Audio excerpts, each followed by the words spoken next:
HCC।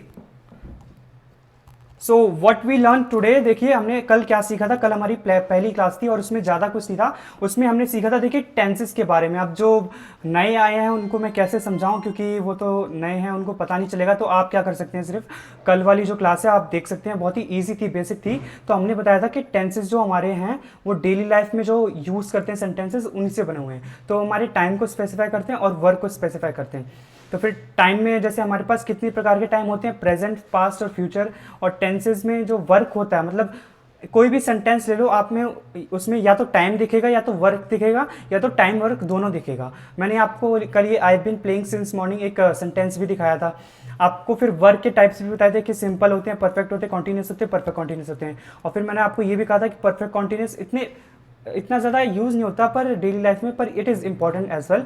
तो फिर जो नहीं समझ पा रहे हैं ये चीज़, जो नए आए हैं, वो क्या क्या कर सकते हैं कि कल का लेक्चर देख सकते हैं, वो इजी था लेक्चर। और फिर हमने क्या किया था, टेंसेस को मिक्स करके, मतलब कि यहाँ पर इस प्रेजेंट टेंस को है ना, ये प्रेजेंट टेंस को हर एक इससे मिक्स किया था। तो फिर हमारे 4 बन के तैयार हुए थे प्रेजेंट में। फिर हमने पास्ट को इधर से मिक्स किया था, तो हमारे इधर भी 4 बन के आए थे। हमने फ्यूचर को इधर से ऐसे ऐसे मिक्स किया था, इधर से इधर से इधर से इधर से ऐसे, तो हमारे 4 बन के आए थे। तो टोटल हमारे पास 12 टेंसेज होते हैं। तो आज हम जो स्टार्ट करने वाले हैं उसका नाम है सिंपल प्रेजेंट टेंस, और जो कि सच में बहुत सिंपल है, लेकिन हार्ड भी लगता है कुछ लोगों को, शुरुआत में लगता है। तो आज हम यही पढ़ने वाले हैं कि सिंपल प्रेजेंट टेंस क्या होता है। और इसको आप ये भी बोल सकते हो कि इंडेफिनेट टेंस। इंडेफिनेट टेंस मतलब कि इंडेफिनेट प्रेजेंट टेंस, या तो सिंपल प्रेजेंट टेंस या इंडेफिनेट प्रेजेंट टेंस। मतलब कि चीज़ें मतलब प्रेजेंट में हो रही हैं, मतलब अभी वर्तमान में चीज़ें हो रही हैं, लेकिन वो हमें पता नहीं कितनी हो रही हैं। वो इंडेफिनेट है, अनिश्चित है। अनिश्चित, जैसे कि यहाँ पर परफेक्ट लिखा है ना, हमें पता है कि परफेक्ट चीज़ें हो रही हैं, वो हो रही हैं। यहाँ पर हमें कंटिन्यूस पता है कि कंटिन्यूस मतलब कि निरंतरता में चल रहा है सब कुछ, हमें पता है कैसे काम चल रहा है। लेकिन हमें इस वाले में नहीं पता कि इंडेफिनेट मतलब कि हमें पता नहीं, अनिश्चित है चीज़ की। हाँ, अब ये पता नहीं है इसका परफेक्ट है, कंटिन्यूस है, परफेक्ट कंटिन्यूस है। तो हम आज ये सिंपल प्रेजेंट टेंस को स्टार्ट करने वाले हैं, जो कि बहुत ही अच्छा टेंस है। Here's we have a white board, हमारे पास वाइट बोर्ड है। अब देखिए मैं क्या करूँगा, मैं इसको पहले ब्लैक कर देता हूँ, सूट करेगा मेरे ख्याल से सबको। तो देखिए मैं यहाँ पर हेडिंग डाल देता हूँ अच्छी सी, सिंपल प्रेजेंट टेंस।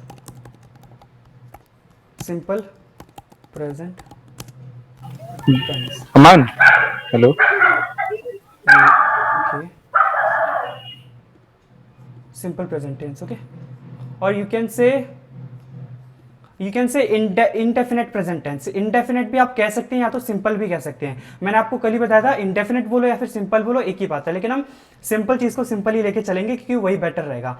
तो देखिए ये हमारे पास सिंपल प्रेजेंट टेंस है, लेकिन मैं इसको बताने से पहले आपको एक चीज़ बताना चाहूँगा, जो कि ग्रामर में या फिर किसी भी चीज़ की बात कर लो, या फिर मैं कहूँ अपने जो टेंसेज है ना उसकी जान है एक तरह से। अगर ये समझ लिया ना आपने, तो फिर आपको बहुत सारी चीज़ें समझ में आने वाली है, बहुत सारी, मैं गारंटी देता हूँ। आपको ये रट लेनी एक तरह से, जो कि समझने वाली चीज़ें हैं। तो आपको बताता हूँ, इसको पढ़ने से पहले इसको मैंने साइड किया 2 मिनट के लिए। अब मैं क्या बोलूँगा कि ये पढ़ो पहले। मैं यहाँ पर एक बार एक चीज़ लिख देता हूँ आपको, प्रेजेंट टेंस। प्रेजेंट टेंस अब मैं लिखूँ, अब मैं आपको बता रहा हूँ क्यों लिख रहा हूँ मैं ये। पास्ट टेंस, और यहाँ पर फ्यूचर टेंस। अब मैं आपको बता रहा हूँ मैंने क्यों लिखा। देखिए क्यों लिखा मैंने। देखिए क्या होता है ना, हमारे स्कूल में क्या होता था, हमारे स्कूल में हाउसेज होते थे बहुत सारे ऐसे। मतलब अगर किसी भी चीज़ को डिफ्रेंशिएट करना है तो हम क्या करते थे स्कूल के ज़माने में, कि एक हाउस बना देते थे, या तो Tagore house, blue house, red house, ऐसे कुछ भी हाउस बना देते।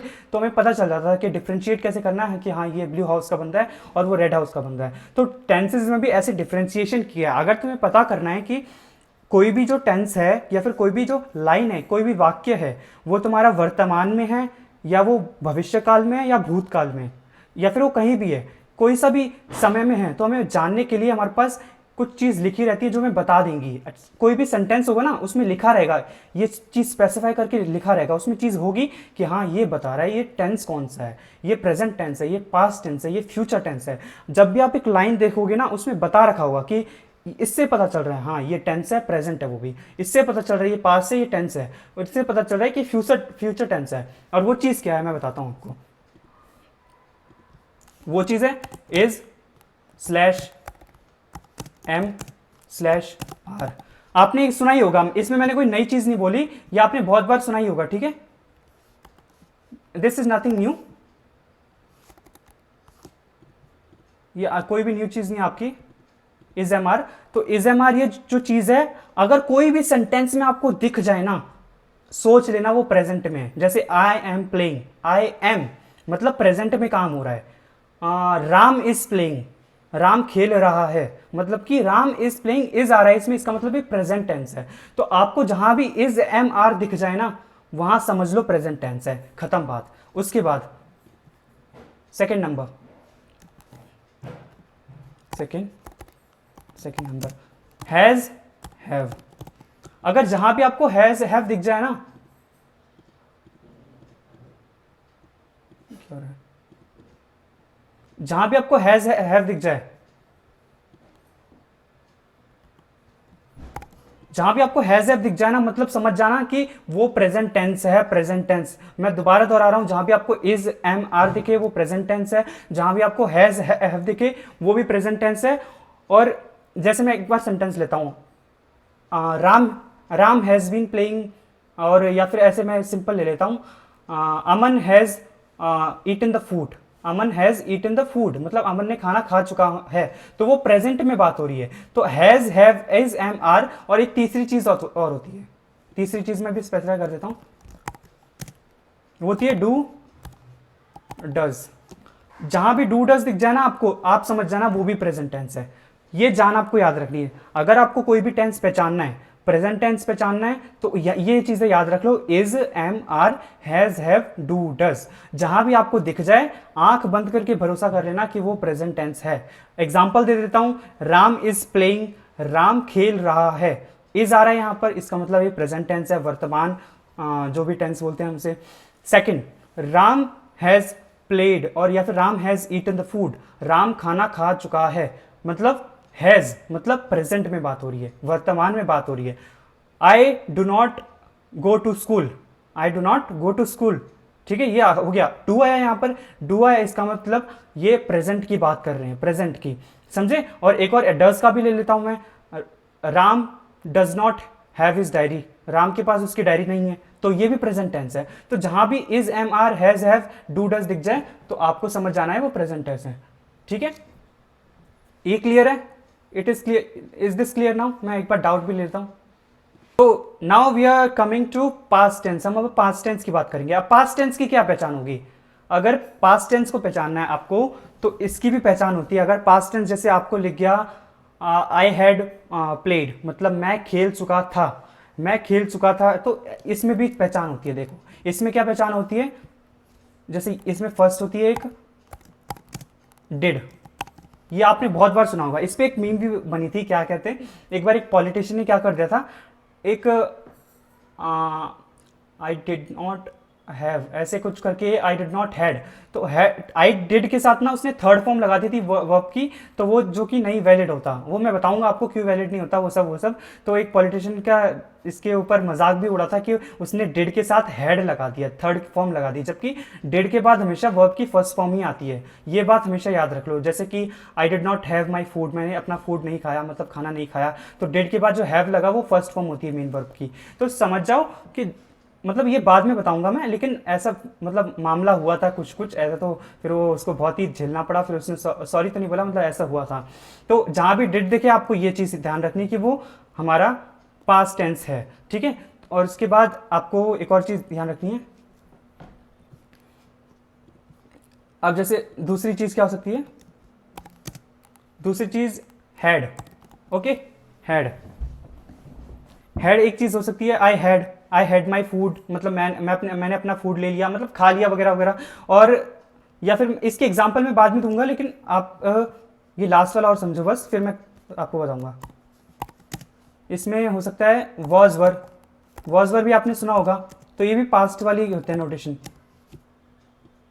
तो वॉज वर भी जो होता है पास्ट वाले नोटेशन होते हैं, मतलब कि अगर कोई भी सेंटेंस में आपको वॉज वर डिड हैड कुछ भी दिखा, इसका मतलब वो पास्ट टेंस है। ये बात ध्यान में रख लो। प्रेजेंट टेंस का वो रहा, पास्ट टेंस क्या ये रहा, समझ लो वो रेड हाउस है, ये ग्रीन हाउस है, वो ब्लू हाउस है।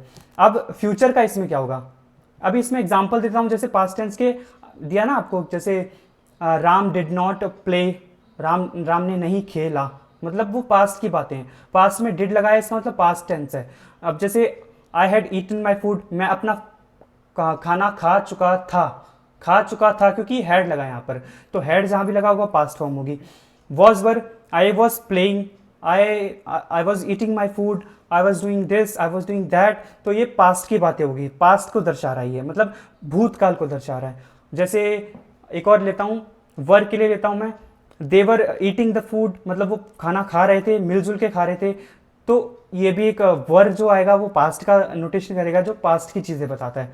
तो प्रेजेंट और पास्ट का ये क्लियर हो गया। अब लास्ट चीज़ मैं आपको समझाता हूँ इसकी, फ्यूचर की। फ्यूचर में क्या होता है, इसमें होता है विल या शैल, विल या शैल, ओके। तो फ्यूचर का भी यही होता है कि विल अगर होगा या फिर शैल होगा। जैसे I will play tomorrow, I will play tomorrow, मैं कल खेलूंगा, तो विल इसमें आया, इसका मतलब फ्यूचर टेंस है। तो इसका एक और बना सकता हूँ, I shall be playing today, I shall be playing today, मतलब आज मैं शायद खेल सकता हूँ। तो शॉल आ रहे हैं यहाँ पर, मतलब इसका मतलब ये फ्यूचर टेंस है, मतलब फ्यूचर में होगा, मुझे नहीं पता होगा कि नहीं होगा, लेकिन ऐसे जैसे इसमें अगर आपको मैं डिफ्रेंशिएट करने की बताऊं तो विल का मतलब मैं पक्का करूंगा, शेल का मतलब हो भी सकता है, नहीं भी हो सकता। तो ये तो डिफरेंस की बात होगी, लेकिन जहां भी आपको विल शेल दिखे वहां फ्यूचर टेंस आएगा, that is the main thing. अब मैं आपके डाउट लूंगा। एनी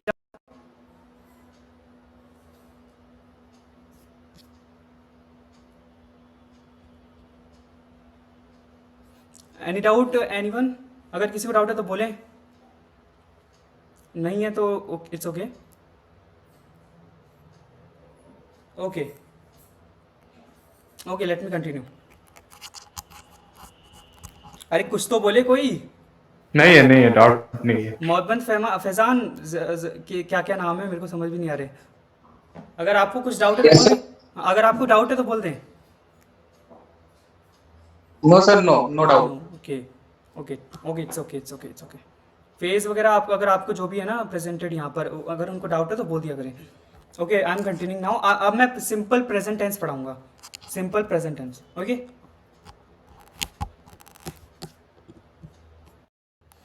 तो देखिए ये हमारा क्लियर हो गया, ये हमारा क्लियर हो हाँ, गया। देख अब मैं yes simple sir. Present tense पढ़ाऊंगा, सिंपल प्रेजेंट टेंस।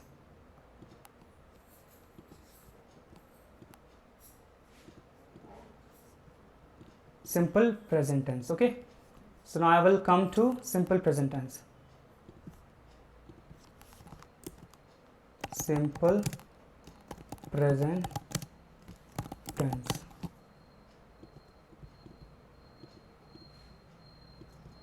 तो देखिए सिंपल प्रेजेंट टेंस में क्या होता है, सिंपल प्रेजेंट टेंस में और कुछ नहीं होता, सिर्फ इतना सा होता है कि अगर हमें अपनी कोई भी डेली एक्टिविटी जो भी हम रोज करते हैं, या फिर कोई हैबिट, या फिर कोई भी चीज़ ऐसी जो हम डेली करते हैं वो बताने के लिए सिर्फ होता है। और ये ज़्यादातर क्या होता है, न्यूज़पेपर वाले यूज़ करते हैं, न्यूज़पेपर वाले हेडलाइन डालते हैं कि राम डाइट टुडे, ऐसे मतलब ऐसे कोई अजीब सी हेडलाइन डालते हैं, तो वो सारे सिंपल प्रेजेंट टेंस में लिखे रहते हैं, राम डाइज टुडे, या फिर ऐसे कुछ बोल देते हैं वगैरह वगैरह कि दिस पर्सन किल, वो वगैरह वगैरह, तो फिर ऐसे डाल देते हैं, मतलब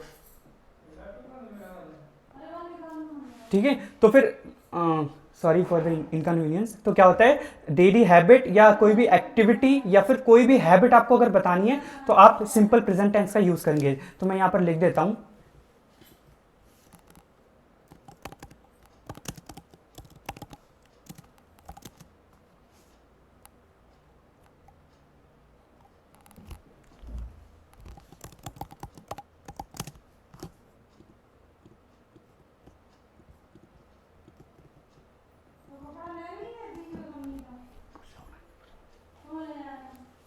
तो आप ना डेली हैबिट को बताने के लिए, या फिर कोई भी स्केड्यूल, आपका स्केड्यूल भी बता सकते हो, जो आप डेली काम करते हो, मतलब उस चीज़ को बताने के लिए आप सिंपल प्रेजेंट टेंस का यूज़ करोगे। इतनी सी बात है और कुछ नहीं है। जैसे मैं इसका स्ट्रक्चर आपने सुना होगा कि स्ट्रक्चर भी होते हैं टेंसेस के, तो स्ट्रक्चर मैं बता देता हूँ, लेकिन वो ज़्यादा कुछ है नहीं।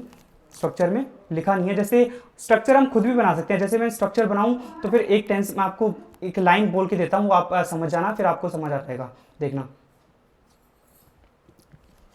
फर्स्ट मैं ले रहा हूं, जैसे राम प्लेज फुटबॉल, फुटबॉल, ठीक है, राम प्लेस फुटबॉल, ये राम प्लेस फुटबॉल। अब देखना, ये सिंपल प्रेजेंट टेंस है। राम क्या करता है? फुटबॉल खेलता है, डेली खेलता है, क्योंकि यहाँ पर लिखा है कि राम प्लेस फुटबॉल, मतलब राम फुटबॉल खेलता है। अब देखिए राम, अब इससे पता चल रहा है कि राम फुटबॉल खेलता है, तो फिर या वो निश्चित है कितना खेलता है, या फिर वो इतना 2 घंटे खेलता है, कुछ पता चल रहा है? इससे नहीं पता चल रहा ना, तो इसीलिए कहते हैं इसको इनडेफिनेट, सिंपल, क्योंकि हमें पता नहीं चल रहा कि अनिश्चित कार्य है कोई, लेकिन हमें पता नहीं चल रहा वो कितना खेलता है, और ये सिंपल टेंस है, मतलब प्रेजेंट में है। और मैंने आपको क्या कहा था, अभी अभी देखना, इसमें हेल्पिंग वर्ब कोई भी नहीं है, क्योंकि वो बाद में आएगी, वो मैं आपको समझाऊंगा क्यों नहीं आएगी हेल्पिंग वर्ब। जो मैंने पढ़ाया था ना आपको, जो पीछे, ये इसको बोलते हैं helping verb. These are helping verbs, helping verbs, these are called helping verbs, मतलब कि ये हमारी सेंटेंस को बनाने में हेल्प करती है, बीच में जब आती है ना, उनको कहते हैं हेल्पिंग वर्ब्स। अभी मैं एग्जांपल दूंगा आपको।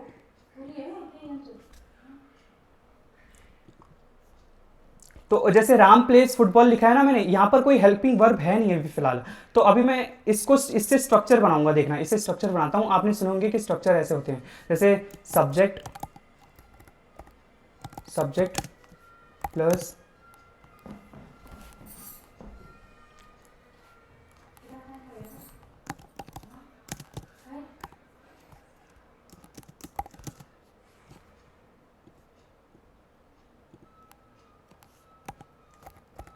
ये क्या हो गया,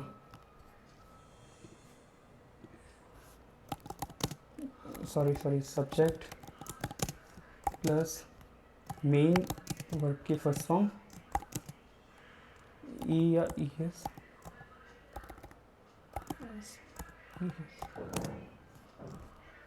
प्लस ऑब्जेक्ट।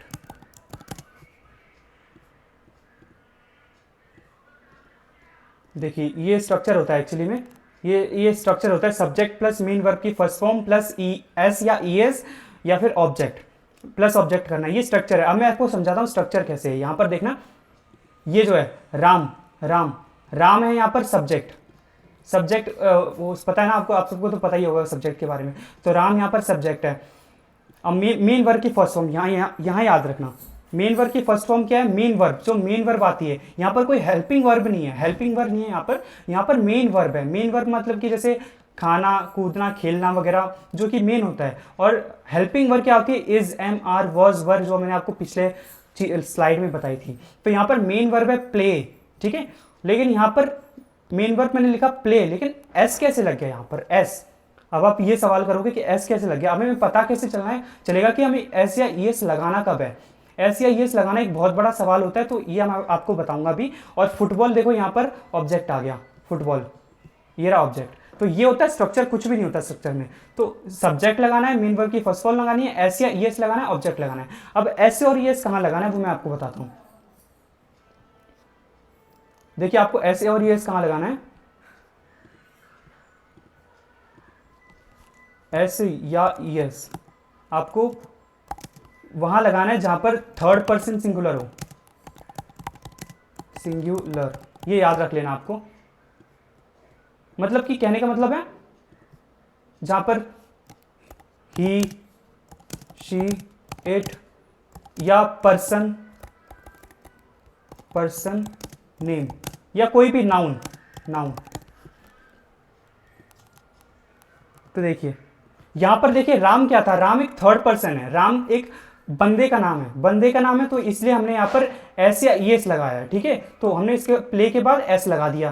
अब आपको ये तो पता होगा कि एस कहाँ लगाना है, ई एस कहाँ लगाना है, ठीक है। और अभी राम के साथ मैंने लगा दिया, तो ये प्लेज हो गया, प्लेस, ठीक है, एस लगा दिया इसके साथ। तो थर्ड पर्सन जहाँ सिंगुलर होता है ना, वहाँ पर एस या ई एस लगाते हैं। ये शी के साथ स्लैश लगेगा, शी के बाद, तो ही, शी, इट, पर्सन नेम या फिर कोई भी नाउन, जैसे कोई भी जगह का नाम, ताजमहल वगैरह, कोई भी जगह का नाम, या कोई भी ही, शी, इट, तो ऐसे जब होता है तो वहां पर ई एस या ई एस लगता रहता है हमारा। तो ये हमारा एक तरह से मेन स्ट्रक्चर है प्रेजेंट टेंस का, वो भी सिंपल प्रेजेंट टेंस। मतलब कि जैसे और एक एग्जांपल देता हूं आपको। सेकंड एग्जांपल इसका हो सकता है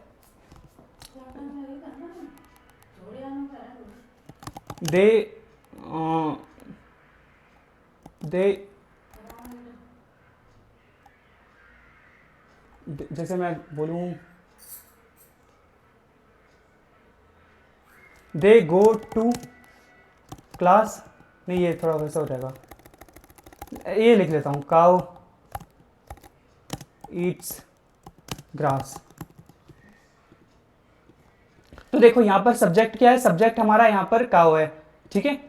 और यहाँ पर ऑब्जेक्ट के सब्जेक्ट के बाद मेन वर्ब कौन सी हमारी ईट है, ईट। लेकिन हमारा काउ क्या है, किसी नाउन है, एक नाउन, एक नाम है किसी का नाम। तो फिर नाउन के साथ हमारा एस या ई एस लगना चाहिए।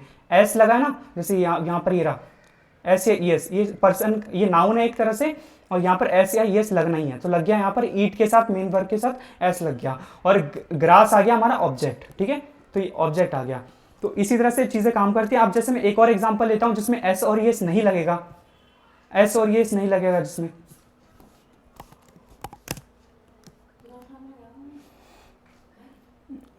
दे गिव टेस्ट एवरी डे।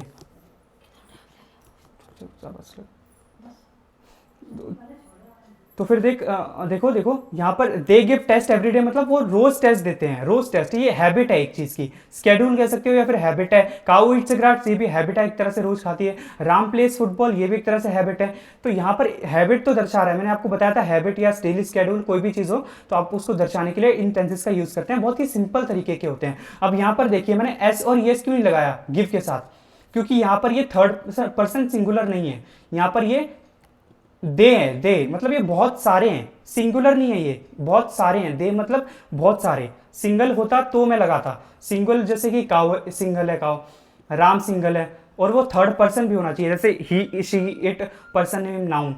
तो यहीं पर they give test every day, they subject हमारा और गिव हमारा है मेन वर्ब की फर्स्ट फॉर्म, और टेस्ट हमारा ऑब्जेक्ट है, और एवरीडे तो लगाते ही हैं। एवरीडे लगाओ या ना लगाओ मत लगाओ। तो ये हमारा स्ट्रक्चर होता है, ये हमारे टेंसेस होते हैं, और ये आपको याद रखना है हर एक चीज, और you are ready to go for this first tense. और फिर मैं आपको इसके थोड़े टाइप बताऊंगा, वो भी बहुत इंपॉर्टेंट है। देखिए क्या होता है एक्चुअली में, ये एस और ई एस का जो चक्कर है ना, देखिए आपको बताता हूँ। ये मैंने लिया, देखिए क्या होता है, हमारा सेंटेंस होता है राम, जैसे सब्जेक्ट लगाना होता है हमारा, उसके बाद मेन वर्ब की फर्स्ट फॉर्म लगानी पड़ती है, उसके बाद एस और यस, और एस और यस की मैंने आपको कंडीशन दी थी, और ऑब्जेक्ट तो लगाना ही है। तो यहाँ पर अभी के लिए ये लेके चलो, सब्जेक्ट के साथ ये राम लगा दिया सब्जेक्ट के साथ, ठीक है। मेन वर्ब की फर्स्ट फॉर्म प्ले है, एस को भी भूल जाओ, और एस और यस लगाएंगे, वो मैं बताऊंगा क्यों लगाया इधर। ऑब्जेक्ट है फुटबॉल, ठीक है। तो एस और यस कहाँ लगाना है, यहाँ पर जहाँ पर थर्ड पर्सन सिंगुलर हो। देखिए एक मैं हूँ, एक मेरे सामने कोई और होगा जिसमें बात कर रहा हूँ, एक होगा जो थर्ड पर्सन होगा, मतलब अभी जैसे मैं हूँ, रितेश मेरे सामने खड़ा है, मुझसे बातें कर रहा हूँ, और तीसरा जो थर्ड पर्सन है, थर्ड पर्सन मतलब कि ही शी इट पर्सन नेम या फिर कोई भी नाउन, तो उसको कहते हैं थर्ड पर्सन। और लेकिन कंडीशन ये भी कि जो तीसरा बंदा होगा वो अकेला होना चाहिए। अकेला इन द सेंस मतलब कि राम अकेला है, दे नहीं होना चाहिए। दे मतलब बहुत सारे होते हैं, तो दे बहुत सारे हो जाएंगे तो उसमें सिर्फ मेन वर्ब की फर्स्ट फॉर्म लगेगी, उसमें नहीं लगेगा। तो फिर यही मैं कहना चाह रहा हूँ कि जहाँ पर भी थर्ड पर्सन सिंगुलर होगा उसके जगह ही ई और एस ई एस लगेगा, क्योंकि वहाँ पर वो अकेला होगा। जैसे राम है, काव है, वो अकेला है, तो उसकी जगह एस और ई एस लगेगा।